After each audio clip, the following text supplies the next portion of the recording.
taking over, that's a promise, not a threat. Uppercut, season off top, you stop breathing. But we do have some boxing this weekend. You know, we have the return of one Anthony Joshua. You know, and now, of course, you know, and of course, the zone was like, "Hey, we're getting this fight, and it's not on pay-per-view." Femi. Yeah, I'm just like, okay, yeah, like, okay, that's fine, you know, whatever. It's a better fight than Canelo Ryder, I give you that. It is, you know, and he's facing, you know, Jermaine Franklin, who's coming off a disputed robbery loss, you know, actually to Dillian White. You know, we all think that Franklin won that fight, you know, and he gave a good account of himself. So, and then Joshua, of course, we know he's coming off the 2 back-to-back losses to Usyk. You know, the second one, of course, was a little bit more controversial, as in, you know, Joshua had a meltdown of epic proportions. You know, it wasn't a good look. He's new trainer now, right? Yeah, you know, I mean, he turned into Roadman Femi, so he had to go, you know, get a new trainer and everything like that to make sure Roadman Femi doesn't come back out again. Texas finest, right? Yeah, you know, we got, and after a search, we got Derek James, and, you know, we seen the clips of him, you know, not looking as muscular as he usually looks. You know, he's chopping trees and shit like that. I gotta say, I actually like this pairing with Joshua and James. So, I mean, I'm optimistic on it because, you know, I mean, obviously, like, you know, I want Joshua to succeed and eventually go back to the title, but yeah, I'm definitely curious to see how he's gonna look, you know, just being in that camp, you know, with like Spence and the Charlos and them, and see what type of shit that he should have up. He should have got rid of McCracken like after the Ruiz fight, to be honest. Or, you know, it's his corner. He should have been, you know. Well, I don't blame the trainer more than I think. I think Joshua's mind was probably on a lot of different things. His whole mind, because that was more Joshua fault than the first fight. Because I remember the build-up, he's talking about, I'm going to come out to Dipset, you know, he's happy to be in New York. I remember they was talking about he was down here on South Beach with models and all types of shit. They had pictures, like... Yeah, I mean, let's put it, they were. I mean, he was doing his. I mean, he was selling that fight because the shit was packed. Like, you know, because you know, hey, he's coming up to America, and of course he had Gerald Big Baby Miller, and niggas were going on to radio stations freestyling, like it was the thing to do. Like, and they weren't even using phones like Drake was doing. Like, niggas was like they were really doing it. And then, you know, Big Baby fell, you know, got caught with the Captain America cocktail, and, you know, Ruiz, you know, took, you know, like signed up, and he had just recently fought, so he didn't have time to go stuff his face, and, you know, we get that. And then Joshua, who's like pretty much preoccupied with some shit, and yeah, we got the upsets, you know. Damn, but, Beth, you ain't know, Beth, where you been at? The biggest heavyweight upset in years. That's all I know. Yeah, it was. Yeah, and yeah, Joshua got another trainer. Yeah, because after the second, because I think the Usyk fight. I mean, the Usyk fight, the first one, you know, it was close, and then Usyk's second gear, which is like ridiculous, kicked in, and then, you know, Joshua just couldn't keep up with it, and, you know, was going down at the bell. Yeah, he put Robert Garcia for one fight, right? Just the one fight for Robert Garcia with him. Yeah. Yeah, I mean, remember Robert Garcia kind of badmouthed him afterward too. Yeah, he did. He's just for the, you know, he's just for the paycheck, you know. I don't know. I don't think he fuck with niggas, yo. Yeah, no, he did. I'm gonna just be honest. Like, I mean, honestly, has you ever trained a Black American fighter? Dude, like, yo, honestly, I got a great off-air conversation about that. Just remind me, and I'll tell you. Yeah. Word, but yeah. It was just like, you know, because after McCracken and Garcia, it's like, who you got to go up to next? So, like, you know, and actually Derek James has been underrated for a long period of time. So it's only now he's. I mean, he's been getting his accolades about like last year. Like, he's basically the last resort, like the new Kronk for AJ, his last hope type thing. You know, like the Athletics went over to, you know, Manny. I'm just saying, I'm not trying to compare him to Manny. I'm just saying, like, this is AJ's. You know, let me get in with the, you know, get in where he fits in. You know, let me listen to the brothers. You know what I'm saying? Yeah, I mean, remember he did a training tour before, and then he had settled on Robert Garcia, which Robert Garcia is a good trainer, like great trainer, like, but not for AJ. And he had some. I don't know, because it's like I mean, AJ did decent in that fight against. He did, yeah. He improved, but it's like I said earlier, like something has to click in your head as well. Like AJ, it's like I feel like the AJ from the Dylan White fight would destroy Usyk. Mm-hmm. But it's like we don't have that AJ no more. Usyk's a bad motherfucker though. I know none of y'all picked him. He is, but he's not fucking invincible. Like, god damn, like when I look at AJ, I look at a nigga like, hold on, like no one should be able to beat this motherfucker. That's the impression that he all this damn you're 17 stone. You can't keep doing. I don't want to hear that shit, man. Yeah. I done watched boxing too much. I done seen too many big motherfucking heavyweights throw fucking 800 punches around a fight. Because I'm not fucking 14 stone. Yeah, like get the fuck out of here. I don't want to hear that shit. Yeah, I mean, I'm a big Joshua fan, but I did not like that. I didn't like when he was going off like that. I was just like, Jesus Christ! But he had a mental break because that was. I mean, yeah, he sounded like a goddamn waste man. Yeah, rude man. A frustrated waste man. Yeah. You know, but hold on. You knew he switched. You were just being sarcastic about. Damn, nigga, like. the way you had messaged that shit, I was like, damn, nigga, you ain't know. My bad. When he capitalized it, shit. Yeah, the nigga capitalized. You was extra with it, like damn, like all right. So yeah, I'm seeing like this nigga he capitalized everything in this. Okay, that's just you. You do that shit. Okay, all right, I got you. Yeah. So now, who do we think? I mean, obviously now with Jermaine Franklin, you know, obviously he gave a good account of himself against Dillian White. And I think now, I mean, I've seen pictures of him like dude looking like he's in real good shape, like looking more muscular, more trimmed up, like he's looking like he's taking this shit serious. He's looking lean. He's always in good shape. I mean, AJ is always going to be in good shape, you know. But we're talking about Franklin, nigga. Franklin, though, yeah, he looks small. Yeah, he looks. Yeah, it's like, you know, Franklin actually looks like he's ready to take this shit. Like, you know, because he knows this is an opportunity because he wants a Ruiz opportunity. Like he wants to know. But he knew he fumbled it he didn't fumble it. The judges fumbled it. Yeah, but he knew in the White fight, if he would have came in this shape, he probably knocks out White. He did. Yeah. He don't have power like that for a heavyweight, but he definitely could have. But it ain't about the power. It's as much as you could connect sometimes. Yeah, uppercuts. And he was connecting on White to where, like, if you could push the momentum, like if you're landing 1-2s and you're hurting a guy or you're buzzing him, if you could kind of step to him a little more and land those 1-2s and then throw a hook in there, and you're hitting this guy every fucking 25 seconds instead of 40 seconds, that makes a difference.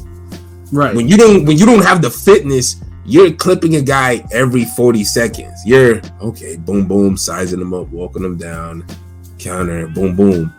But when you're lighter, you weigh less, you got a little more bounce in your step. You kind of get there. Back and forth, you know. Yeah, the counters just fly off more, man. I mean, shit, look, Pat, no, he up there shouting like, dude, like me and Pat, like we've been training, Rome been training, PJ been training, we've all been losing weight.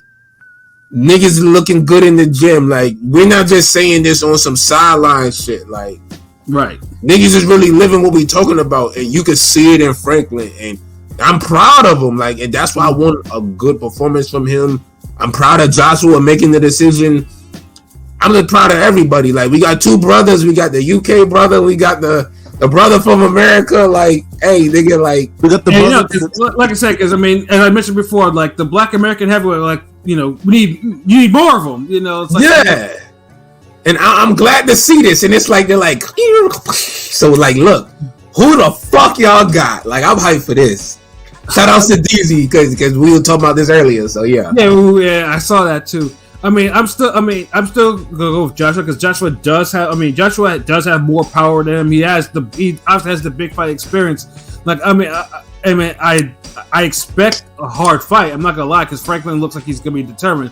But I mean, I do think that it's gonna be one of those fights. It's like, hey, you know, try to see what James is actually ingrained in him. in terms of that. But seek and destroy, please. Seek and destroy. Seek and destroy. Yeah, behind exactly. the hard jab, high guard, and body shots. We'll see if the stamina holds up for that. Yeah, and that too. Yeah. But I am gonna go. I think he's gonna stop Franklin, but I'm gonna give him maybe the 9th round. So Joshua will win in the 9th round after a good fight. What about you, LB?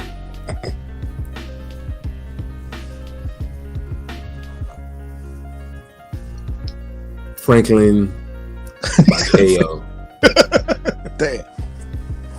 What round we talking? 11th round. Damn. You're trying to get the Pat hot take off, huh? No, I'm just kidding. No. I believe in Franklin. Look, you see how we was talking about Shaw on the card with Johnny Rice with the interview? Yeah. And how we was all in all it was Shaw's night until it wasn't, and he didn't fight like it was his night. Johnny Rice made it his night. Sure did.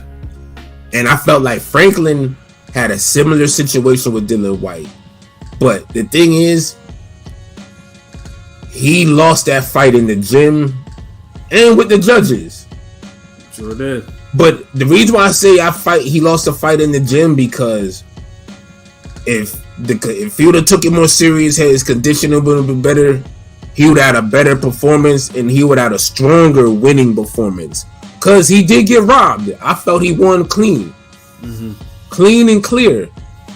He did. He got robbed, but his win lacked that. It lacked that.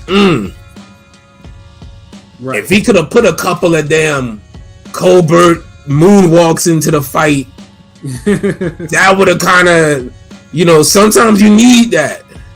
Right. And he probably could have hurt and finished off White.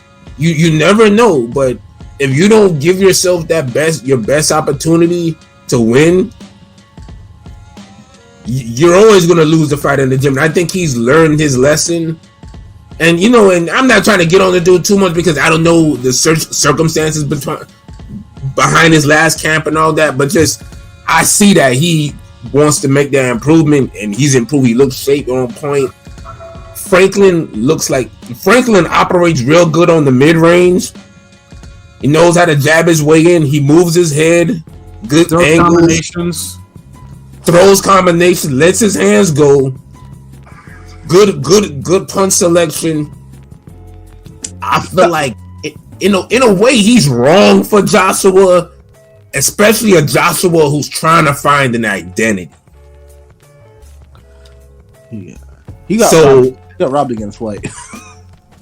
Yeah, he got robbed against White. That's why I'm not trying to beat on Franklin on like that, because it's not his fault. But like I said, he still could have. It's just like, what's that fight with Farmer and that Japanese dude? Oh, you know what I'm talking about? Yeah. Like Farmer, I felt Farmer. Even though with the fucking the steroids, all that shit, he still had a bad game plan. Right. Yeah. Yeah. So sometimes it just don't make a difference. Like with Mosley, Margarito could have had goddamn 5-pound weights. Mosley barely got hit by Margarito anyway. He fought correctly. Mm-hmm. So sometimes it don't matter what the other motherfucker do if you're doing what you're supposed to fucking do. Mm-hmm. And I just look like Franklin. I think if he fights at the level he's capable of, he could put it on Joshua, and Joshua could be hurt, and Joshua could be hurt by guys smaller than him. Usyk showed that. Yeah, and I think he could probably catch Joshua with something that he don't expect, or when Joshua, kind of fades a little bit, and before he gets that second win, he might could do something. So yeah, Franklin 11th round KO. But I think we're gonna be a good fight. Joshua might even drop him. Mm-hmm. If Joshua gets that uppercut off on the inside, that could be a game changer. But yeah. All right, Pilot. What about you? Damn. I was gonna say Femi in 3, but I'm gonna give Franklin some props. I think Joshua's gonna stop him. I'll say Anthony Joshua will stop Jermaine Franklin in 7 rounds. Okay, 7 rounds. P, what about you? I think Joshua's gonna stop him in 8. It's gonna be a good fight though. So, I don't know. I think that Jermaine will put up a kind of a Ruiz type fight. Like he's gonna trouble Joshua a little bit. But yeah, I mean, everyone. But Ruiz from the first fight, right? The first fight, yeah, the first fight. Although I don't think Franklin's the puncher that Ruiz. I think Ruiz is a bigger puncher than Franklin. Of course. But I think, like I said, I think Franklin's going to be in there, and his aggression, might give Joshua some trouble. But I think Joshua will pull it off. But it would be a little interesting because this is his first fight with James, so we don't know what he's going to incorporate and how he's going to execute it. Yeah. So, but this is a good fight to see how he executes what he's learned from James. So, but I'll go with 8th round stoppage. All right. Oh shit, Eddie Hearn, hey, yo, what it do, Eddie Hearn? Damn, I didn't know we got this famous. Yeah, y'all see Eddie Hearn in the chat, right? Yeah. Damn, we hit the big times now. So yeah. Yeah, sorry, brother. He did not get robbed. Dillian White did enough to win. It was a close fight. White won the last round. Yeah. No. No. How about no? We didn't even try to bring up the poll results from that. Everybody had White losing that shit, man. And we put more than enough respect on Dillian White's name, but this was just one of those fights that. We put respect on White's name until we couldn't anymore because he just mailed it in the Fury fight, and it's like honestly, like and these niggas that tell you none of these dudes even fans of White are even. I was the one sticking up for White the longest on this motherfucking podcast, but. The Fury fight kind of just killed it for me. I was just like, you killed a fight that you probably needed, and you phoned it in against Fury, and then you also decided to phone it in against against Franklin. And it's just like, I can't. There's no I can't defend you. Arguing with Buddy McGirt, who's a fucking Hall of Famer, right? Yeah, like you don't know what he's talking about. And every time you listen to Buddy McGirt, you started winning. Right. Like, damn, nigga. Like, so yeah, we put respect on his name, but yo, chill, Eddie. Like, you said the same shit in the post fight interview. You said it was it could have gone either way, but I thought White won it. Then it couldn't have gone either way, nigga. Shit. Shut the fuck up. What are you talking about? But yeah, like that just shows you. You know what? White did enough to win. He won so well that he is fighting Joshua again in his dreams. Because Franklin has that fight. Right. Hey, Rome, what's your pick, by the way? I got Joshua, unanimous decision. Oh, wow. And I could probably see. I can see this going the distance too. Yeah, because it could be like say try give his new style a test, and he might actually right and get trouble with a skilled fighter. So it's bound to go the distance. I feel like. Yeah. That's a good call. I like a lot of the time, my KO predictions are just wishful thinking because most times it's probably gonna be go to the cards. But I mean, it's very possible this goes to the cards. And I was thinking about saying maybe I'll go UD, but I think Franklin's gonna be aggressive enough that he might run into some stuff. And so right, it just might be like even if like Franklin's gonna be in a way where it's like Joshua wants to execute his game plan to kind of work on things with James, but he's not gonna sit there and give him all those opportunities to work on all those bugs. So he's gonna have to be aggressive. So it's crazy because I literally could see it, like true T. I literally could see that happening. Like, if it's a decision, Joshua will win like a skin of the teeth. Like, if he don't like knock out Franklin, he's gonna lose a close. He's gonna win a close one. If AJ struggles in this, you know, if he doesn't win a clear decision, knock him out. I might have to close the chapter on AJ. I don't know. He needs to come out in emphatic fashion. And he's in a must-win position. Both. That's what makes this fight so good. You got two heavyweights in a must-win situation. One guy, he's on his damn third trainer. You know, he done had 2 back-to-back losses against a smaller, skillful guy. He's already a 2-time champ. You know what I'm saying? Yeah. Got all the bitches. You couldn't get a big fight like with Fury. Nothing's happening. So it's like you need this good win to kind of just get back in that driver's seat for shit. He's basically the Marvin Hagler quote, you know, about the silk pajamas and shit. You know what I'm saying? Like, he's lived the life, you know. Yeah, I mean, he's made a shitload of money. Like, he's a millionaire many times over. So it's like, and a brand on top of that. He's a brand entity. Yeah. So I still feel like he needed to be fighting 3 times a year. He became a brand and too big, too early in his career, and it honestly stunted his growth. Like, very quickly. There's a little bit of spoilage on the vine for Joshua as well. Like, it just, he fought good enough competition where it counted. He kind of Thurman'd it in a way where he had a baseline level of expectations and skills that he's always going to be in every fight you put him in. But he needed to fight more often. He did. Yeah, and I think, and that's what made him less sharp, and that's why I think, you know, led to the Usyk losses. And make him think more, because Joshua shouldn't be a thinking type of fighter. Like, I like how Derek James, like, he kind of just, like, he puts, everybody has like a standard autopilot where they kind of just do their shit. Shout outs to Pilot.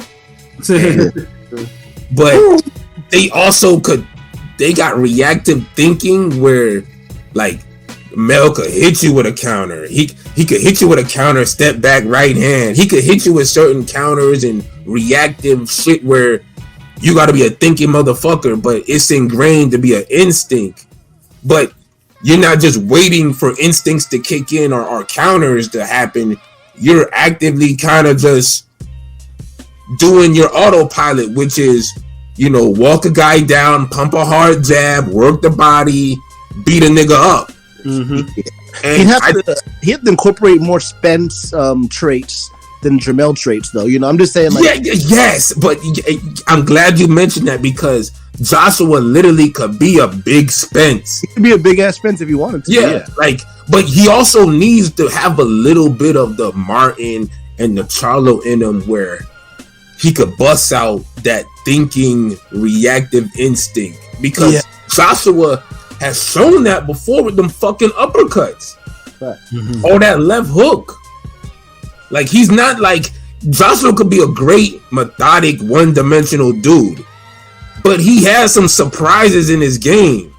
And no, he can box pretty decent. He's robotic. He's robotic, but he can box pretty decent. The fucking Povetkin fight showed that he could bounce and move and box. He has other dimensions, but sometimes you get that one dimension work in A1. Look, 80% of the heavyweight division, you could be one dimensional with. Let's just be honest. Of course, yeah. Even Usyk, you don't even have to be multi-dimensional to beat Usyk.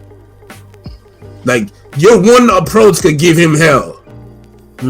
So it's like, even Joshua didn't even need to be on some Povetkin dancing shit like he did in that fight. And like, just do your autopilot and soak in what everything else is going on. And that's why, you know, when you're training with other solid fighters who got their career in their own point, you pick up things, you know. And when you have a real fucking trainer and not Canelo being your trainer and Reynoso is just back there cooking tortillas and fucking steak, nigga. The Mexican, you know, he's making Mexican carne asada beef and you see where that got him. And Fucking, you know, one whole year, that whole camp got destroyed. making some green. Yeah. You see where that? What went with that shit? Yeah, and let me just check. Let me check the odds real quick on this fight. Let me check. And, I mean, on the card, you know, like Amo Williams, he's our only American middleweight hope right now, besides our boy Elijah Garcia out here. So I'm hoping he can get a nice little knockout or something and get back on track. And then we have the co-main of Fabio Wardley and Michael Halite Coffey of Johnny Rice fame. Johnny Rice fame. I recall getting so much, you know, like a lot of like buzz when I was getting back in the bar, like, you know, like, oh, this guy's an upcoming heavyweight, you know. Well, was it Strong coffee? Huh? I said you was drinking some strong coffee. And Coffee, though, I mean, he could have been something, but like I said, he just ran because, you know, he just ran into the wrong opponent and He started late, you know. Yeah, he started late and then got destroyed in 2 fights, and then, you know, destroyed early. He lost to someone else besides Johnny too, I think. Yeah, he lost. He had a couple other more. He had another loss, but it's like because I remember he was like an opener on one of the PBC cards, I think, not a pay-per-view, but and he kind of lost. He kind of lost bad on that one too. He took an ass whooping. So so pretty much he's got in order to get his career back, he's gonna have to knock out Wardley, and he could possibly do it. He has the power to. He has the but power. Wardley gonna get hit, and if he survives, he's gonna wake up and combo him up. Yeah, Wardley's gonna probably fuck him up. Come on. Yeah, and Wardley's either gonna have to jump on him first and avoid getting caught, or he's gonna get caught, survive. I mean, that's Wardley thing. Like he's one of those dudes who he has to know he's in a fight. Right. It just sometimes it could, you know, you could get hurt knowing you're in a fight and you can't recover, and you know, it worked for Gotti until it didn't work, and it's a hard strategy at fucking heavyweight though. For sure. Hard strategy. Holyfield, basically. Who else? Maybe Bo. I don't know. Not many. I can't remember. Nah, Holyfield. You didn't have to clock Holyfield for him to realize he'd a fight. Holyfield is a tough motherfucker. Like, yeah, right. You just got off on Holyfield. Holyfield will just take your shit and be like, all right, catch counter, left hook. I'll get back, throw it back at you. Exactly. Yeah, Holyfield's more Bishop from X-Men than anything. He'd take your biggest shot and be like, all right, fuck it now, boom, boom, boom. And I just happen to see the best now. So pretty much for bet. So Joshua is a minus 1,200 favorite. Franklin is a plus 660 underdog. Just a flat out who wins, who loses type of deal. What's Franklin by KO, please? Franklin by KO is plus 1,500. By decision, it's plus 1,000. Draw is plus 2,600. Joshua KO is minus 380. Anthony Joshua points of decision is plus 550. So that might actually be something to. Yeah, look, I'm gonna tell y'all right now. This is a Shadowworth betting hour. I don't be, you know, but if I was into the game, I would put something on Franklin by KO. I would put something on Joshua by decision. Mm-hmm. Yeah, that plus 550 is like, you know. That might be a play right there. You know, I might need to do that after this. Yeah, you know, when you win, you could send a small portion of your winnings to ringgangradio.com. I think the link is up there. Yeah, like you know, if you look at the PayPal joint, you know. Yeah, like, you know, we have our, you know, if you're looking at the banner, you want to donate or whatever, you donate your betting winnings. You know, if you win, you know, hey. You know, that'll be like that we'll accept that. Thank you. You know what I mean? Because I don't think the reason why I don't see like a early knockout for Joshua, because I don't think he's just gonna come out guns blazing. Like, I think he'll be methodical, but it might be more of a Khan with Freddie Roach type of pace, maybe if it's something where, you know, he's pushing a pace, but I don't think he's gonna bombs away. So.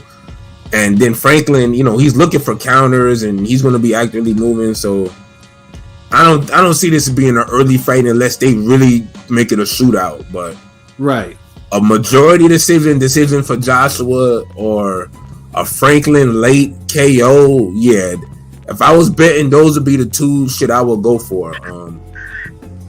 Yeah, definitely. Yeah, you heard it from Shutterworth, man. So make sure put your money on there. And I'm just if you want to throw a Joshua late KO, that's getting iffy. But I wouldn't look for a Joshua KO until maybe 9 rounds and onward. Yeah, because sorry to cut you off, Pat. Sorry, just at the because I mean on FanDuel, like the odds for a late round knockout for Joshua, like 9-10 is plus 650 and 11-12 is plus 1,000 for Joshua. So like it could happen, but it could also not happen. Like Joshua could have power late, and he could beat up on a dude and get him out of there. So But basically, those are 3 bets I would make. The first 2 definitely. Right. And then before I go into the last fight, I just want to go look at True T's comment again. Anthony Joshua's problem is he's afraid to get hit. He's afraid of certain fighters like Deontay Wilder. I don't think he's not afraid of Wilder. Well, at least we know he ain't afraid of money.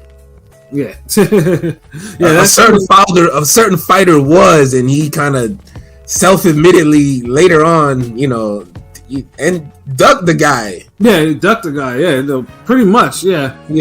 Like I wish y'all would stop with things like, yo, man, Wilder, it's official. Like he ducked Joshua. He said it himself. He didn't use the word duck, but he said it in a better way because he gave you the business side explanation, which makes it even worse because it's like, well, goddamn, you took a guy who should have been an easier fight for less money and you lost. Right. Wait, so he took Fury instead of Joshua and lost? Yeah. What? Nigga, he was on that epic podcast, yo. Like, I'm gonna have to re-listen to that. The podcast in 2018 where we recapped the first Wilder Fury fight. Yeah, because I mean, pretty much we all know what it was. Like, because Fury. Even the preview, Fury. I mean, we all thought Wilder would win because Fury, because he was coming off mental illness and candy and during the summer. Yeah, this nigga was on a cocaine binge and a food binge, and dude, you could look up the picture. You could Google Tyson Fury 300 pounds. Or see, you're right because I remember going off because I was like, yeah, Wilder thought he had another gimme. Thought he had another Stavern fight. Yeah, and then this was just pretty much this is why he's like the boxing gods kind of intervened into that one. Like, no, this you can't be having these fights. Like, this is not the fight for you. Make this Joshua fight, and then Wilder ended up with a draw and 2 losses on his record because of it. And the thing is, he had a chance. Like, they could have still tried to do the Joshua fight after the draw, because it was one of those like there was like a last hurrah chance. Yeah, no, because it was a draw, and you still had. At least the clown gallery back then was loud enough to really influence the casual sway where no one gave up on the Joshua fight yet. We still wanted to see it. Right. Wilder's vulnerable, but he didn't lose officially. So this fight still has something to it. But Wilder looks vulnerable. It's a shame we missed it at his apex, man. I don't care. Yeah, we did. Yeah, which is basically when they both had their belts. But that's boxing for you. It's not the first time. It's not the last time that's going to happen. Because it had an apex, and then it still had a window. Because even with the draw, the boxing guys were like, okay, look, giving y'all niggas a chance. We got this PBC draw thing that's going on. Remember, that was the era. That had an article, nigga. We had a whole PBC. The draw is the new robbery. That was a whole era. And if you got a draw during that time, your career just kind of got another extended life. Like there was a last hope after that. I remember there was after the first Fury fight. There was a last it might happen, but But niggas was like, nah, I don't want a career high payday. No, fuck it, I'm loyal. Yeah, that was wild. Cause I think AJ, I think Wilder. I would have favored Wilder, but whatever. Of course you would. Man, the fucking Joshua double jab and he get mid range and Wilder. He's eating Wilder up, yo. No, I still Joshua had a better chance against Fury than Wilder really ever did, but I think Wilder could probably slump AJ. But I don't know. It's a shame. It's a mythical matchup for a fight that should have happened. Right. Yeah. I would just make sure Brian Jennings is in Wilder's camp if he's ever fighting Joshua. Yo, facts. If you know boxing or you watch enough fights and you know exactly what I'm talking about. For real.